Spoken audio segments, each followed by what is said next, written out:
araka ny hevitry ny mpandinika hafa kosa amin'ny toetra raharaham-pirenena amin'izao fotoana izao dia nilaza fa tokony haverina amin'ny laoniny amin'izay ny raharaham-pirenena fa efa ela nijaliana ny vahoaka malagasy ilaina noho izany ny fiarovana ny safidin'ny malagasy tsy tokony hisy intsony ihany koa ny fifankahalana fanaliadiana. Tokony harovana ny safidin'ny vahoaka, tsy tokony hisy intsony ny fanenjena noho ny tsy fitovin-kevitra ara-politika. Ireo no anisany ambaran'Andriamatoa Randriamiarso Falitiana izay anisan'ireo nanao sesitany tena ny taona 2024 ampikaminao anatin'ny diaspora malagasy any Frantsa izy amin'izao fotoana izao ary mitaka ny tokony hanajana sy harovana ny safidy izay nataon'ny vahoaka malagasy tamin'ny fifidianana filoham-pirenena sy ny solombavam-bahoaka farany teo. Izay zany dia anisan'ny mitsipaka tanteraka an'izay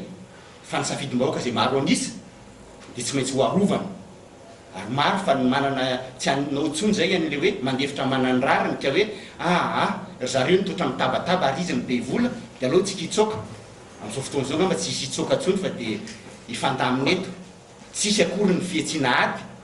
fa kosa mifampatsiovana fa misy tandalana misy CES mamoaka ny résultat définitif miaro ny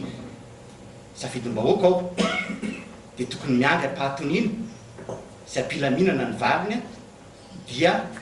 afaka maneho ny heviny ampilaminana rehefa aveo fa tsy hitarika akorotana eto amin'ny firenena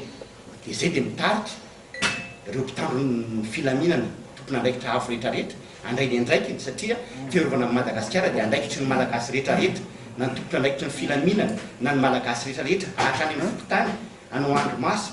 mba hiaro ny safidiny. Mikasa ny verina tanteraka eto an-tanindrazana moa ny lehilahy ka hitondra ny anjara-biriky amin'ny fampandrosoana ny firenena indrindra amin'ny famerenana amin'ny laoniny ny voalazany fa fahampiteny toe-tsain'ny malagasy amin'ny mahavara-pianarana hoy izy dia avonao ny hizarany traikefa ho an'ny tombotsoan'ny firenena.